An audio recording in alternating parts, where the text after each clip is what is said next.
Next example ಏನಪ್ಪ ಅಂತಂದ್ರೆ Michael del ಅಂತ ಬಂದಾಗ ನಿಮಗೆ ನೆನಪಾಗ್ತಿರ್ಬೇಕು, ಕಂಪ್ಯೂಟರ್ ಕಂಪನಿ, ಕಂಪ್ಯೂಟರ್ ಬ್ರ್ಯಾಂಡ್. ಈಗ ಆಲ್ರೆಡಿ ನಿಮ್ಮ ಕಡೆ ಇರ್ಬೋದು del laptop. First beginning business ಯಾವಾಗ ಅಂತಂದ್ರೆ 13 ವಯಸ್ಸಿಗೆ.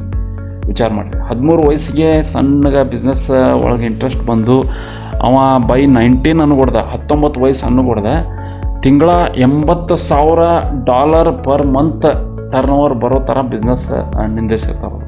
ಏನು ಮಾಡ್ಕೊಂತಂದ್ರೆ ಈ ಕಂಪ್ಯೂಟರ್ ಪಾರ್ಟ್ಸ್ ಬರ್ತಾವಲ್ಲ, ಮೌಸು ಮತ್ತು ಕಂಪ್ಯೂಟರ್ ಒಳಗಿರುವಂಥ ಸಣ್ಣ ಪುಟ್ಟ ಐಟಮ್ಸ್ ಅಂತ ಏನೋ ಪಾರ್ಟ್ಸ್, ಅವ್ರು ಒಟ್ಟು ಒಂದು ಬಿಸ್ನೆಸ್ ಮಾಡ್ಕೊತ ಆ ಲೆವೆಲಿಗೆ ಬಂದಿರ್ತಾರೆ ಅವರು. ಏಜ್ ಮ್ಯಾಟ್ರ್ ಆಗಂಗಿಲ್ಲ. ನೆಕ್ಸ್ಟ್ ಏನಪ್ಪ ಅಂದರೆ ಬಿಲ್ ಗೇಟ್ಸ್. ನಿಮಗೆ ಗೊತ್ತೈತಿ ಬಿಲ್ ಗೇಟ್ಸ್ದ ಯಾವಾಗ ಶುರುವಾಗೈತಿ, ಯಾವಾಗ ಎಲ್ಲಿಗೆ ಬಂದು ನಿಂತೈತಿ, ಯಾವ ಒಂದು ಸ್ಟ್ಯಾಂಡರ್ಡ್ಗೆ ಬಂದು ನಿಂತ ಅಂತೇಳಿ. ಅವ ಶುರು ಮಾಡಿದ್ದ 19 ಏಜಿಗೆ ಶುರು ಮಾಡಿದ್ದು.